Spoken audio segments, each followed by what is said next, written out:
अस्सलाम वालेकुम स्टूडेंट्स। मोहम्मद आसम फरीद की जानिब से आपको पंजाब कॉलेज की ऑनलाइन क्लास में खुशामदीद कहते हैं। स्टूडेंट्स, आज हम स्टैटिस्टिक्स में चैप्टर नंबर 5 जिसका नाम है इंडेक्स नंबर, इसमें topic link relative and chain indexes को डिस्कस करने जा रहे हैं।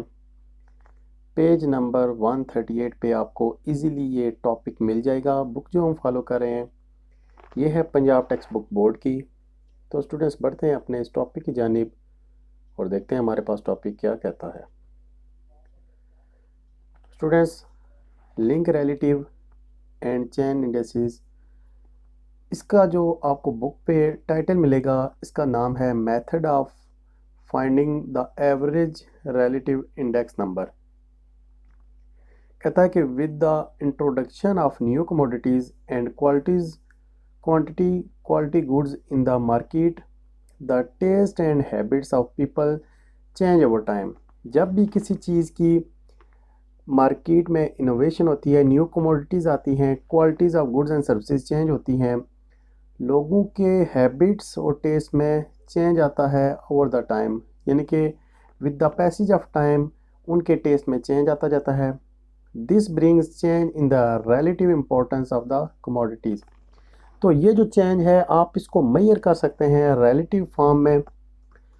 उसके बाद वो कहता है कि in such situation it becomes necessary to change the base year and quantity like called link relative is calculated instead of price relative। अगर आप हर साल की चेंज देखना चाहें तो उसके लिए आप यूज़ करते हैं जो मेथड, उसको कहते हैं लिंक रिलेटिव। लेकिन आप उस टाइम पे ज़्यादा प्रेफर नहीं करते कि आप प्राइस रिलेटिव को यूज़ करें। यानी कि अगर आप चेंज देखना चाहें 2020 की 2019 की निस्बत से, तो उस टाइम पे आप लिंक रिलेटिव करेंगे, यानी कि इस साल की चेंज पिछले साल में कितनी हुई है और पिछले साल की निस्बत उससे पिछले साल में कितनी हुई है।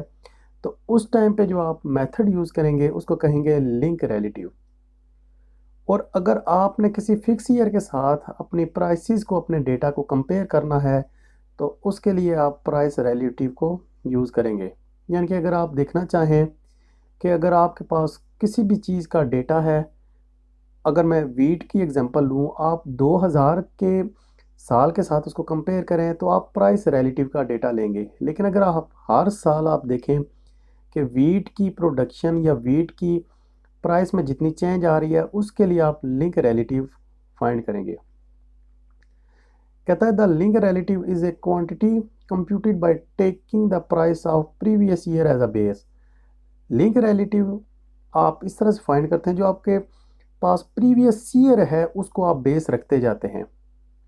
यानी कि 2020 की वैल्यू, इसको आप डिवाइड करेंगे 2019 की वैल्यू से। अगली वैल्यू के लिए आप 2019 को 2018 से डिवाइड करेंगे, फिर आप नेक्स्ट वैल्यू को 2018 को 2017 से डिवाइड करेंगे। आगे हम क्वेश्चन करेंगे, इंशाल्लाह आपको अच्छे तरीके से समझ आ जाएगी। जो आप फार्मूला इसमें यूज़ करेंगे लिंक रिलेटिव का, उसका है price of an item for current year divide by price of an item for previous year. यानी कि करंट ईयर को आप प्रीवियस ईयर से डिवाइड करेंगे, मल्टीप्लाई बाय 100 भी करेंगे। यानी कि P N divide by P N minus 1 multiply by 100। P N से मुराद है आपके पास करंट ईयर जो आपका साल जा रहा है, और पी एन माइनस 1 यानी कि इस साल से पिछला साल। एग्जाम्पल हम करेंगे तो इंशाल्लाह आपको अच्छी तरीके से समझ आ जाएगी। कहता है link relative are not directly comparable because they have no fix base year. जो लिंक रिलेटिव है ये आपके पास अच्छा कोई इंडिकेटर नहीं है कि आप एक साल को आप दूसरे के साथ कंपेयर करें। इस मेथड के लिए आप लिंक रिलेटिव से भी आप चेन इंडेक्सेस को फाइंड करते हैं। तो हम स्टूडेंट्स एक एग्जांपल ले लेते हैं। एग्जांपल आपको बुक से मिल जाएगी इजीली, जिसको एग्जांपल है आपके पास 5.5। इससे हमने लिंक रिलेटिव भी बनाना है और हमने इसी से हमने चेन इंडेक्सेस भी बनानी है। डेटा आपके पास कुछ इस तरह से है, 1988 का डेटा है, 89 का डेटा है, 90 का डेटा है, 91 का डेटा है, 92 का और 93 का, और वेजेस की वैल्यू आपको दी गई है। स्टूडेंट्स, इससे पहले लेक्चर्स में हमने जितनी भी चीज़ें की थी उसमें आपने फिक्स बेस ईयर को यूज़ किया था, यानी कि आपके पास ये जो पहले साल का डेटा था 1988, आपने इसको फिक्स बेस कर लिया था, यानी कि हर एक साल की जब आप वैल्यू कैलकुलेट करते थे तो डिनोमिनेटर में आप 46 को आप फिक्स कर लेते थे। लेकिन इस केस में आज हम ये नहीं करेंगे। एक कॉलम आप जनरेट करें जिसका नाम आप रख दें लिंक रिलेटिव। तो स्टूडेंट्स, आप पहली वैल्यू आप किस तरह से निकालें, आप 46 को आप डिवाइड करें 46 से, मल्टीप्लाई बाय 100 करेंगे तो वैल्यू आपके पास 100 ही आएगी। दूसरी वैल्यू आप ये समझने की थोड़ी सी ज़रूरत है, 51 ये आपका करंट ईयर है, और यानी कि 89 की वैल्यू आपके पास करंट ईयर है, इससे पिछली वैल्यू आपके पास 46, ये आपकी बेस ईयर हो जाएगी, मल्टीप्लाई बाय 100, डिवाइड और मल्टीप्लाई करने के बाद आपके पास वैल्यू आ जाएगी 110.87। अगली वैल्यू आप जब कैलकुलेट करेंगे 1990, ये आपके पास करंट ईयर की वैल्यू है, और इससे पिछली वैल्यू आपके पास 51 है, इसको आप लिखेंगे 58 डिवाइड बाय 51 मल्टीप्लाई बाय 100, आपके पास आंसर आ जाएगा 113.75। इसी तरह से 1991 की वैल्यू जब आप फाइंड करेंगे, ये है 71, यह आपका करंट ईयर, इससे पिछली वैल्यू आपके पास बेस ईयर आपके पास हो जाएगी 58। इसी तरह से आप 71 डिवाइड बाय 58 मल्टीप्लाई बाय 100 करें, आपके पास इस मेथड को कहेंगे लिंक रिलेटिव।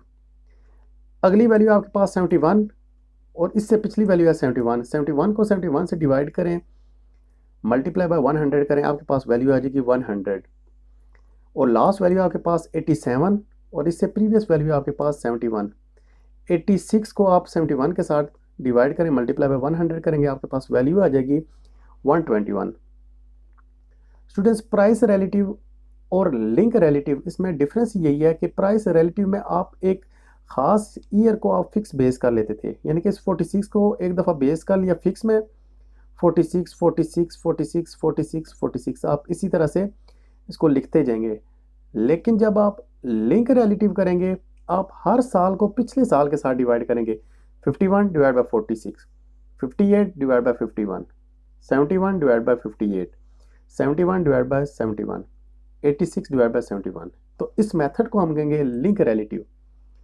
और इससे स्टूडेंट्स जब आप चेन बेस बनाएंगे, यानी कि इंडेक्स नंबर फाइंड करेंगे, तो सबसे पहली वैल्यू तो आपके पास 100 है, आप इसको एज इट इज़ यहाँ पे लिख दें। अब जब दूसरी वैल्यू होगी तो उसके लिए स्टूडेंट्स आप क्या करेंगे, 110 जो नेक्स्ट वैल्यू है इसको पहले लिखें पहले नंबर पे, और जो इसका आंसर आया है ऊपर ये 100, इसको दूसरे नंबर पे लिखें, डिवाइड बाय 100 करेंगे, आपके पास वैल्यू आपके पास आंसर आ जाएगा 110.87। उसके बाद स्टूडेंट्स 113.73 इसको पहले लिखें, उसके बाद जो पिछली वैल्यू का आंसर आया है उसको लिखें, डिवाइड बाय 100 करें, आपके पास आंसर आ जाएगा 126.09। इस मेथड को आप कहेंगे इंडेक्स नंबर या चेन इंडेक्सेस। नेक्स्ट वैल्यू के लिए आप 122.41 और इसको मल्टीप्लाई आप करें 126.09 से, डिवाइड बाय 100 करें, आपके पास आंसर आ जाएगा 154.35। नेक्स्ट वैल्यू आपके पास 100 और इसको मल्टीप्लाई करें 154.35, डिवाइड बाय 100 करेंगे, आपके पास आंसर आ जाएगा 154.35। नेक्स्ट और लास्ट वैल्यू आपके पास 121, मल्टीप्लाई आप करें 154.35, डिवाइड आप करेंगे 100 के साथ, तो आपके पास आंसर आ जाएगा 186.96। तो स्टूडेंट्स, आज के लेक्चर में हमने ये सीखा है कि हमारे पास अगर डेटा दिया गया हो 4 या 5 सालों का, तो आपके पास दो मेथड्स हो सकते हैं। या तो आपसे मांग सकता है कि आप प्राइस रिलेटिव फाइंड करें, अगर प्राइस रिलेटिव वो कहता है तो आप एक साल को फिक्स कर लेंगे।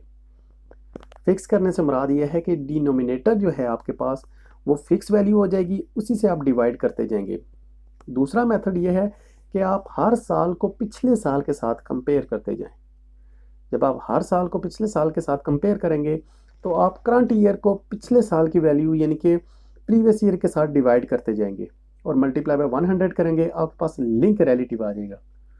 और लिंक से जब आप चेन बनाएंगे तो आपके पास लिंक का जो आंसर आएगा उसको मल्टीप्लाई करेंगे पिछली वैल्यू के साथ और डिवाइड करेंगे 100 के साथ, तो आपके पास ये चेन बनती जाएगी। चेन का मतलब ही यही होता है कि जैसे आपने मोटरसाइकिल की चेन देखी हो, तो हर लड़ी के साथ दूसरी लड़ी या हर चेन के साथ दूसरी चेन वो जुड़ी होती है। तो इसमें भी आप ये कह सकते हैं कि हर साल आपका पिछले साल से कनेक्ट है। तो स्टूडेंट्स, उम्मीद करते हैं आपको आज का लेक्चर समझ आया होगा। आपने जो एग्जांपल्स करनी है घर पे, वो एग्जांपल भी आप बेशक लिख लें।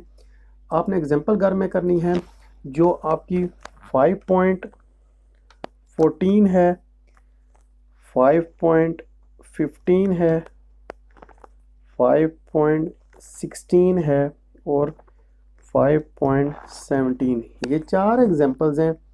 आपने इनको अच्छे तरीके से देखना है और अगर आपको कोई चीज़ समझ नहीं आती तो लाजमी हमसे रब्ता करेंगे। इंशाल्लाह हम पूरी कोशिश करेंगे कि आप इसको अच्छे तरीके से समझ लें, दोबारा से देख लें। आपकी एक्सरसाइज में ये जो 4 क्वेश्चन दिए गए हैं, बेशक ये आपके प्राइस इंडेक्स से हैं या लिंक रिलेटिव से हैं, तो आपने इनको यूज़ इसी तरह से करना है, लिंक रिलेटिव और उसकी चेन आपने बनानी है। क्वेश्चन नंबर 5.14, 5.15, 5.16 और 5.17 इनको अच्छे तरीके से सॉल्व करने की पूरी कोशिश करनी है। इंशाल्लाह नेक्स्ट वीडियो के साथ आपसे दोबारा मुलाकात होती है, तब तक